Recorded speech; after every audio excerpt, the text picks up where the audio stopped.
Yes, ma'am. Okay. Ladies and gentlemen, welcome back to another episode of the No ID Podcast. I have here comedian, skit creator, content creator, the hostess with the mostest. You know her, I know her, and we all gonna get to know her. The one and only Miss KellsMorton. How you doing today, ma'am? I'm good. How are you?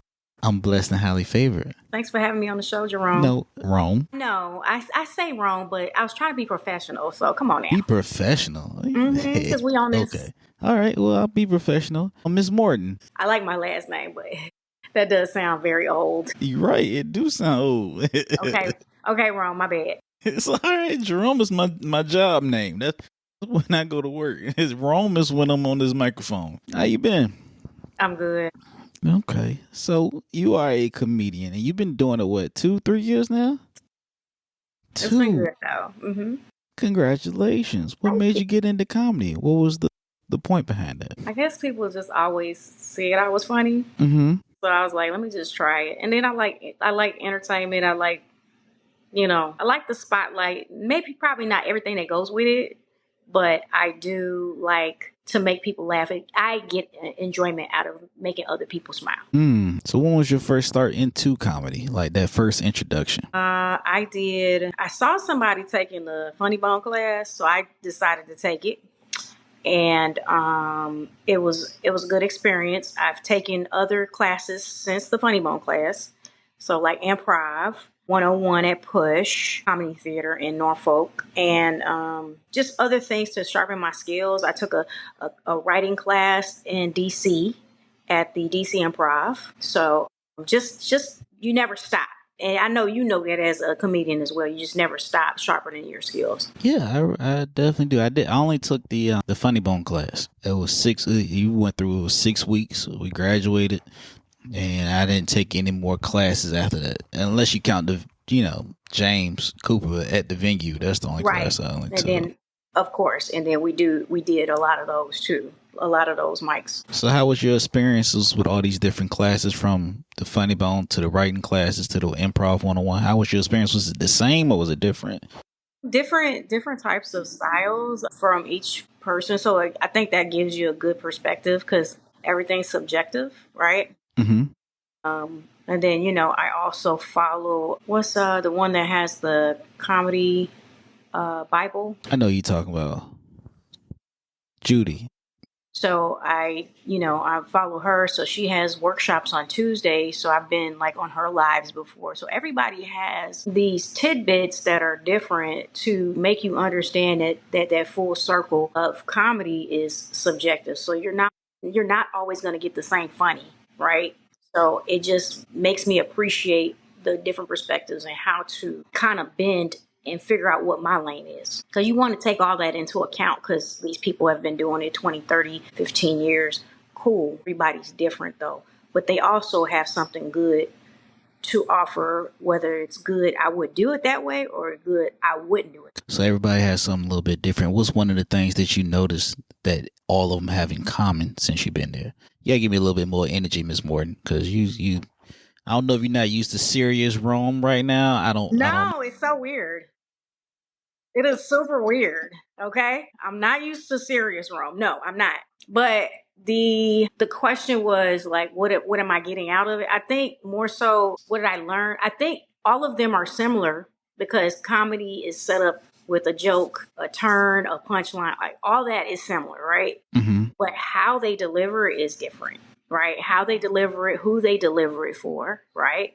Because you can have the demographics are definitely different, right? And how you deliver those jokes is going to be different depending on the room you're in. Now, your jokes and your styles, who is the person that you more mirror towards? Like, who was that inspiration that you was like, yo, I rock with them. I've been following them. Like, who is that one comedian that you was like, I got to get into this? Growing up, there's more than one. In tears, like, the first person I saw on TV that I thought that was hilarious was Red Fox. Hilarious. Yeah. And this is like growing up from a kid, because, it wasn't a lot of people that look like me on TV that's telling jokes. Richard Pryor. And then as I got older, Bernie Mac and everybody else that came along. You know what I'm saying? Definitely Red Fox because he was doing clean sitcoms, primetime television. And then, he was also doing stand up, but I didn't get to see the stand up till I was older. The unclean record version while he's smoking cigars on stage. Like, he's definitely like somebody that, I'm probably not as brash as he is on stage, but he is the one that made me listen to, like, hey, this is really funny. You know what I'm saying? Of course, like Richard Pryor as well, but And but my like favorite now is Chappelle. I love Chappelle. Chappelle. Yeah. So do you want to do something like what Chappelle's done with like the sketch and then do the stand up as well? Because Chappelle's shows was only 3 seasons, well, 2 good Right. seasons, yeah, and people still watch it like it just came Still out. genius. He's genius, and his sketch writing is so crazy, so relatable, right?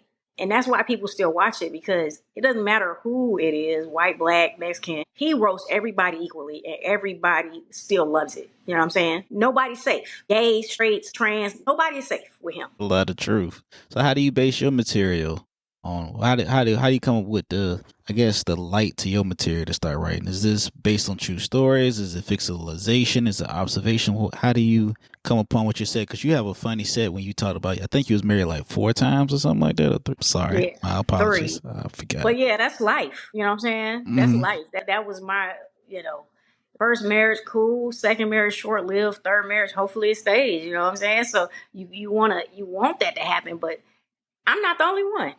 Ladies will come up to me at the end of the show and they be like, "Oh my God, I'm on my third husband too." Blah blah. Everything you said was just the truth. You know what I'm saying? That is what I deal with. So, and that's cool because I'm telling my truth. If something happens, because you kind of like your jokes write themselves. If something happens and you write it down immediately because it was funny, you telling your truth on stage. There's embellishment in there, and that's any comedian, I think. But for the most part, I like to tell the truth so I don't forget it. And who was that? So you write a lot about truth and stuff. You write about third marriage, Third marriage, third. kids. You have children? I have a son that's 22. Really? I didn't know that. I talk about him. Well, I have talked about him in the past. I got a 5-year-old stepson. He is hell, but I've talked about him on stage too. Okay. Yeah, so I've talked about having breast reduction. Women can relate to that. Mammograms, just like the dudes talk about prostate exams. I started talking about mammograms and put a little awareness to it because a lot of people don't talk about that type of stuff. You don't see a lot.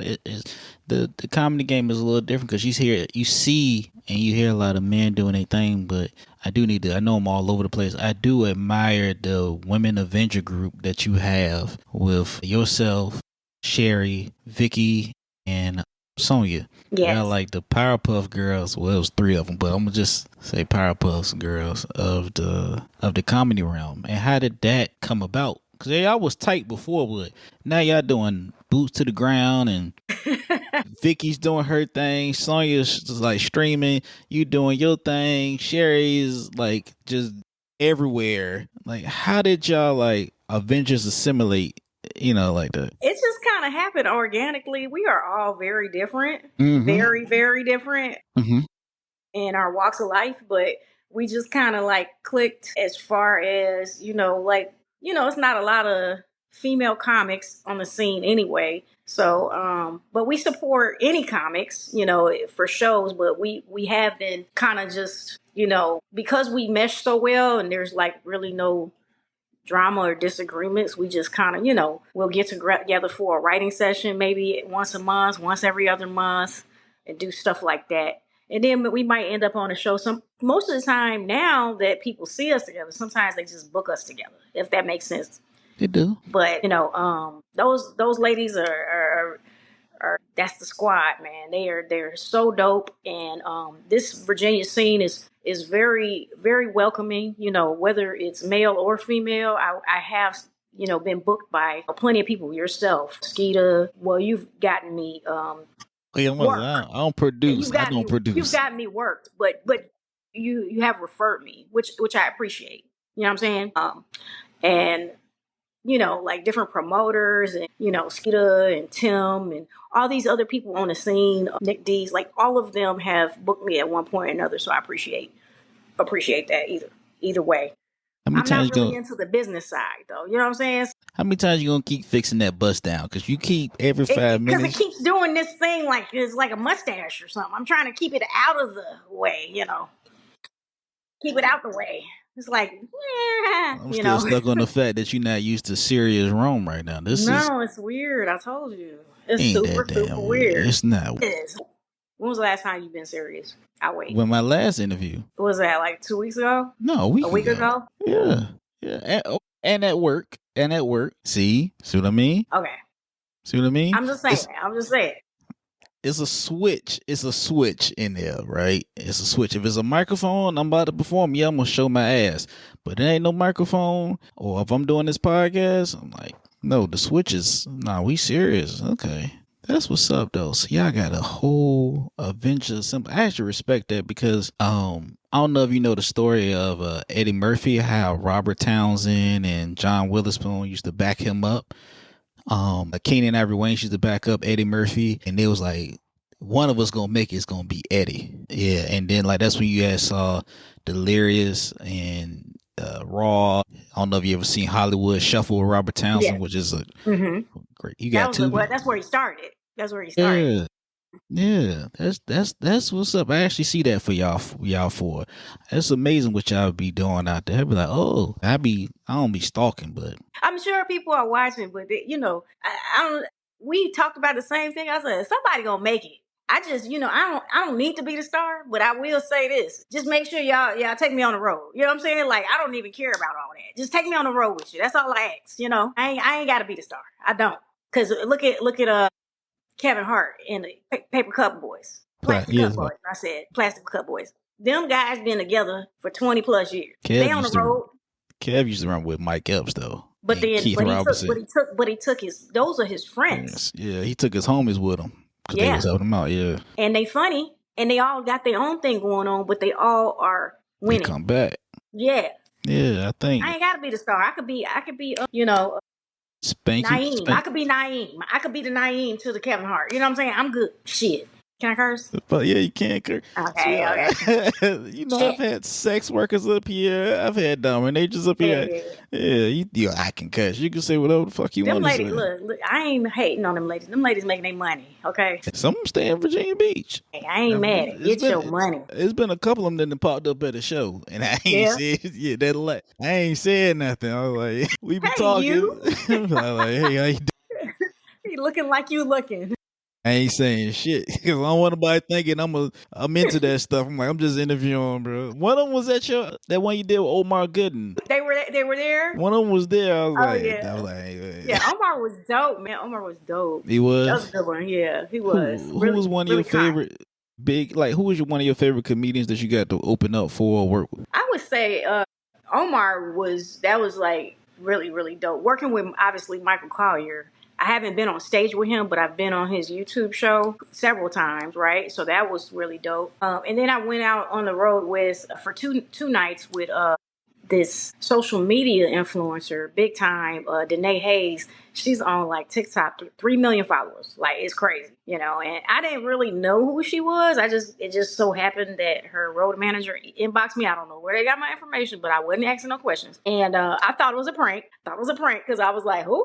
And then I of course you're gonna search them immediately. And she was just so kind, so dope. And I went to Addicts. It was sold out. And I went to Morton Marietta Center for Performing Arts in Raleigh. Sold out. She pretty much sells out everywhere. And just her entire team and herself, just so kind. And like I said, Omar was very, very dope, very personable. Gave me a couple gems, you know what I'm saying? Have you ever been starstruck? Yes. You like, hey, that's Sweet Pea from Baby Boy. Jody Joe. Well, I wasn't starstruck with Omar. It's like, and now it's like, being a comedian, and I'm pretty sure you probably think the same way. Like now we meet so many famous people. Is like, no, I don't really like get too much, but okay. So Bill Bellamy was at Funny Bone, right? Mm-hmm. Vino was opening for him that night. It's him and Skeet Carter's there. Everybody's there. I'm just watching in the background, just absorbing everything. In walks Ali Sadiq. He comes to my table. Hey, how you doing, sweetheart? And then I was like, hi. And I didn't say anything. I was normal. As soon as he got about 10 feet away, I was like, Monique, that shit is crazy. He shook my hand. He shook my motherfucking hand. But then, he's still human, but that was like crazy because he is a master storyteller. He is phenomenal on stage, like, equal to me, Chappelle, what I'm saying, at his level of storytelling. So I was just like, that was a fan moment, but I didn't let him see it. You know what I'm saying? I didn't let him see it because I was just kind of like, I had to stay. You got to stay cool in those moments because then it gets weird. It gets weird. It do get weird. Yeah. It do get weird. It do So get weird. I found out internally when he walked off. I know, like, I got starstruck 2 times. Whoa. D.L. Hughley and Michael Collier. Yeah, those the OGs though. Those are the OGs. Bro, Michael Collier, loved the guy to death. He put me on his morning show during the lockdown. And I was used to, like, because it coming in through the venue. So you got the soft side of James, right? When you was going there, you got the soft version. Yeah. I didn't get that at all. You got the harsh. The harsh critiques. cuss out critique. The harsh cuss critique. Him and Marlon. So, like, Mike cussed me out on the phone because he said I didn't call him. I left a voicemail and a text message. I think he was testing me. D.L. Hughley either called me little motherfucker or little nigga. What? In the back, because I was like, he was just talking. He was like, do you want to? Because I was supposed to do a guest spot. And I said, I ended up doing 15 minutes. I ain't gonna lie. I blacked the hell out on the stage. Mm-hmm. But he was like, I said, how did they want you to introduce you? I'm like, you want to go first? You want to go second? I said, I'll go first. I'm not going to ask you again, motherfucker. I'm like, whoa. You know what I'm saying? But then after I got off the stage, he dapped me up. He said, yo, keep going. And that was it. Was he good? He was cool though? Yeah, he was real cool. I think I think when it comes to them being as high as they are, like, they like, I'm a normal person, right? So don't treat me any differently. Number 2, this your time to shine. So focus. And number 3, I'm just going to test you. You got to earn my respect first. So I was like, it is what it is. Yeah. I forgot Tony Roberts was really dope. Yeah? Yes. He's a killer. He is a killer on stage. I wasn't aware. I knew he was funny. I've seen his stand-up, but in person on that stage is a whole different type of beast. And so is, I think, Adele Givens. She did 45 minutes straight of fire and got a standing ovation. It's insane to witness. 45 minutes straight. No, I take that back. It was an hour and a half. It was an hour and a half. Hour and a half? Yes, I take that She back. gave somebody an hour and a half of work. I'm glad you said that. With the standing ovation. With the standing over. I'm glad you said that because, I was, matter of fact, I did mess up one interview. Tension interview. That was with Takara, but I was trying to shoot my shot. I ain't gonna lie to you. Williams. She's so such a nice person. She's such a nice. I would build a house with my bare hands for her. I drink her beer for it. Nah, I ain't saying go that far. Girl, the kind of woman, if she was to cheat on you, you apologize to her and be a better man. I know I should have been a better man for you. It's okay. You know what I mean? She's that girl. She is that girl. You see her, I don't know. Y'all pack is like dope. Like the Rat Pack with, I'm going to keep going back and forth, but I'm going to ask you this. Do you remember your first good show when you was like, all right, I got this in the bag? And you remember that one show you was like, whew, all right, maybe I ain't got it. It's been some times like that, okay? Everybody takes a good bomb. I don't think my bombs to me, and my bombs were probably not bombs because I still got laughter, but it wasn't as good as, because I've seen people like die slowly on stage and never return, right? But I still get laughter, but I was like, I could have did better. And I'm kicking myself because we're our own worst critics. So I had got booked for a retirement home, and I thought it was like I had in a bag. And I go in there and it's like 70-year-old people, and nothing was funny until I started talking about surgery, and they were cracking up. So I was like, thank God. Whew, you know what I'm saying? And then there's a show, well, the ones I did with Danae, those were killer. Because I'm pretty sure if it wasn't, she wouldn't ask me to go to Raleigh. She literally, as soon as I got off stage, her road manager was like, what you doing tomorrow? And then I did a show at the Wyndham, and that, I felt like that was my day. Sometimes as a comedian, you just feel like that was your night. Mm-hmm. And that was literally my night. Like, the line was like, hey, what's your information? What's your social media? And I had the cards ready because you had said, get your cards ready when you first started. When I first started, you was like, get you some business cards and hand them out. That's the most logistical way you can get your name on the street. And it was. I done went through after like Miss Pat's show, doing like because I did Miss Pat the 6 shows with her, and I probably handed out like 200 cards that weekend. 200. And then out of the 6 shows, I think 5 out of 6 for me was some of my best work. One show, I was that by that last show, I was like, my brain tired, and the lights was hot. It was just hot. I was like, I was still there, but I was struggling because that's mental exhaustion. So, Mm-hmm. and that's something I just never had dealt with. That was my first weekend working like that. You know what I'm saying? And it was a cool experience though. And you know what I'm saying? Like at least she gave us a shot. She gave me a shot. Mm-hmm. You still got your business cards now? Same business cards? I reprinted another 250. Yeah. 250. I got a private event, and I've gotten corporate events and private events. I got another private event August 1st for Tri-State, which is Stars and Masons. So we'll be over there. I'm a star, so People don't know how big them business cards are. yeah, it's big. Man, like I like passing mines out when I do push theater because it's tight to go past that front door. So after I perform, boy, I'm like, oh, I hope the last one hurry. I'm rocking to get up there. Making it rain. I'm like, here you go, here you go, here you go, here you go, here you go, here you go. Making it rain up in it. One time, I did a show about 2 weeks ago in DC, and I was doing a show, and I was passing out the cards. I was like, did y'all laugh? I was like, they was like, yeah. I was like, did you think I was funny? I think you was hilarious. Like, take this card and scan this QR on the back. And it works. Like the business cards, plugging your social media in the beginning at the end, it works. It's no tricks. People sleep on them business cards. Yep. And it really helps that following because when I started comedy, I had 890 followers. Now I have 2,850, I think. I still got a long way to go, you know what I'm saying? But that's better than what I started. So that's progress.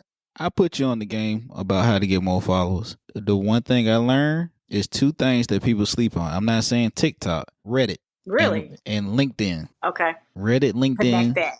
get ChatGPT or Gemini to type up a prompt and put it specifically to say for Reddit or whatever and post. And I was like, my views on my YouTube have gone up. So Reddit and LinkedIn, yeah, I don't know why. I applied for jobs that said comedian. That's how I've been getting private gigs. Gotcha. Have you done any festivals yet? I've applied to Black Women in Comedy, so I'm just waiting on that response in New York. I haven't done any yet because I was like, let me just get myself together before I start doing it. And I just want to make sure I was absolutely at least got a good tight 15, 10 minute and 5 set. You know what I'm saying? You got a tight. You should have like at least a cool 30. And I know people like, she been doing it for 2 years, 30. What I mean by that, I'm not taking no shots at no comedians that's doing it. When I say you got a cool tight 30, you could take that 30 or your time, that set, and travel around and get the same amount of laughs with that same set, right? So that's what I'm talking about. Because you get people that be like, yeah, I got a whole 30. I'm like, they go up there, perform, and you just see like a die slow. Bro, I seen so many die slows, and I'm an asshole on the stage. So once I get up there, I can talk about whoever the fuck I want to. So I see like a little. That slow bomb is a killer. Ooh, that slow bomb started this podcast. That slow bomb started No ID. There's a black lady somewhere in Virginia Beach that threw a chicken bone at me. It made me say, I'm going to start No ID. I'm not doing this comedy shit no more. That slow bomb is crazy. You be crying up, they be like, I don't think this comedy shit for me. It's been a couple where I was like, Jesus Lord, and then ain't nobody gonna laugh. Like, but like I said, I'll get some laughs in between that. But I've seen people getting 0 laughs. 0. There's a couple people on the scene I done seen happening, and I just pray that's never me. That's why I don't talk. I try not to talk bad about them, but you all right. Don't do that because you don't want to be in no shit. That's why I say it. I don't ever say anything because I don't want it to happen to me, and then I don't be trying to start. There be too many comedy beefs, and I'll be like, we supposed to be making people happy, not beefing. That's crazy. It's always gonna be a comedy beef. I don't be in nobody's mess. It's always. I've had my fair share. I ain't gonna cap, and I take accountability for some of mine. But I'm gonna be honest with you, them beefs it's really just pointless at this point because some people feel like you blocking them, and then some people don't feel like you blocking them, or I don't know. I just be like, you know what? It's more than one stage. It's more than one microphone and speaker out there. So I distance myself. If somebody doesn't book me because they have a personal issue, then they were never professional in the beginning. You know what I'm saying? Or it was never funny. Or maybe they were never funny, or they feel threatened. I don't know. I just feel like I don't try to be in nobody's beef. I try to, back from a situation, and then if it's bad energy over there, even if they not beefing, I'm not doing it. You know what I'm saying? Yeah, we too old. We both in our later years. Don't you say it. Say what? Don't you say that age number. I don't know your age number, sweetie. Thank you. I'm just trying to get that. Man. No, I do want to give you flowers on this one too. I've never seen you wear the same outfit twice. And I'm talking about from the pants, the shirt, the purse, the shoes. Everything is ironed. She don't throw it in the dryer on wrinkle release. It matches the accessories. The skin is always lotion. I don't know if she uses CeraVe or Cetaphil or Nivea. I don't know. Jergens, I don't know. No ash. You see, she got Milano on. She done fixed the bust down like 18 times. Yeah, because he keeps just doing this. You just got a mind of his own. So, thank you. I appreciate that. It's just a method of habit. Because my mother, she was just like, very strict. Like I couldn't even leave the house without, you gotta have clean clothes on. My shoes gotta be wiped down. I gotta fix my hair. She always made me do all of that before I could go outside. I could be going outside to play in the dirt and go play softball. And she'd be like, go clean up. You got to do better. She'll make me turn around. And if I didn't look presentable, she'd make me turn around and go find something else to wear and fix my hair better. I've known this lady for 2 years. I've seen you perform numerous times. Never the same nothing. No. Same smile. I appreciate that. No problem. I just try to keep free. That's all. I don't want to get in no trouble because you're. Dude, my husband stopped earlier. I was like, oh Lord, I ain't trying to. Yeah, I'm not trying to neither. I hope so. I try to keep the peace in this household. I think I got one more fight in me, and I'm saving that shit. Saving that for a Mr. Karen in the grocery store. Not Mr. Karen. You mean? Got one more in me. I'm done. Because after that. You mean Kevin? The Kevin. Yeah, I got one fight. Mr. Karen, Kevin, whatever. I got one. I'm counting them down. I got one more fight in me. Because the rest of them, I'm like, you know what? Yeah, young bucks got it. And I don't want to go viral on TikTok for getting my ass tore up. You know what I mean? Mm-hmm. You don't. So I've been seeing some videos, So, Kells, I appreciate you letting me show you the serious side. That's spooky to you, but I guess you didn't watch or listen to any of the episodes of the podcast, so you told on yourself. What? Probably, yeah, because I hadn't. Yeah, I don't. I probably should have did my research. I should. Well, I have seen your clips though. I've seen your clips, but that you post, but I haven't done my research because my behind has been completely saturated lately. So I probably should have. So what am I missing? We are on the 11th season. Okay. I have the first episode was with Des Nicholson, Poet. Second was with Josh Ward. Mm-hmm. Kylie Cash, that's the Dominatrix. I always try to get a sex work at least every 1 or 2 seasons. Jay Daniels, I can't really reveal about Jay Daniels or who's coming along with me with Jay Daniels because of all the beefs, I shut the fuck up and I just post it and let people see it. And then I got KellsMorton and her husband gave her the stink eye. He did. He stopped on the staircase. I was like, nothing. See what I mean? Like now, I'm trying to keep the peace in this household. Next time I go out to a show and I see her, I'm like, hey, brother, do you believe in the power of the Lord? Can I pray for you? You know what the Lord Jesus Christ has done for you lately? Can I pray for you right quick, bro? Let me lay hands on you right quick. No problem. None. Okay. You know what I'm doing? I'm going to just bring my mama. That's what I do. That's how I get myself out of trouble. Just bring Please Deborah. Bring Miss Davis. That's what I do. I bring Miss. Ain't nobody gonna fight nobody with their mama. Mm-mm, not even. She look like she peaceful and she don't even play. You look like she like if anybody try to do anything, she gonna get them a whooping immediately on the spot. Like she Yeah, have her belt in her purse. it wasn't no belt though. Deborah's a chokester. She'll choke the shit out of you. I love my baby. That's my girl, but y'all keep getting fooled by that shit y'all see out there online and in public when we Her walking hands stay around. like this. It's Y'all tucked in keep the getting sleeve. fooled. Why your hand like that? That's my heart, but nah, y'all keep fucking up. Nah, man. But if the people want to follow you or get in contact with you, how can we do that? I am on Facebook at KellsMorton. I am on Instagram at Kells the Great. Same thing with TikTok. So, and then I have a biz card, a digital biz card that'll take you to all that and to my email address for booking. And if you guys want to get in contact with me, you know you can follow me at Comedian Rome on Instagram and Twitter and TikTok, and at Comedian Rome Davis on YouTube, as well as Reddit, at No ID Podcast on Facebook and Instagram as well too. Like, share, comment, subscribe, support. Hit that link in that bio for the website. Join the mailing list so you can get all the updates. And of course, I got a business card. I keep a business card somewhere. And Kells, I Always. really appreciate you. I see the growth. Yeah, we signing off. Thanks for having me.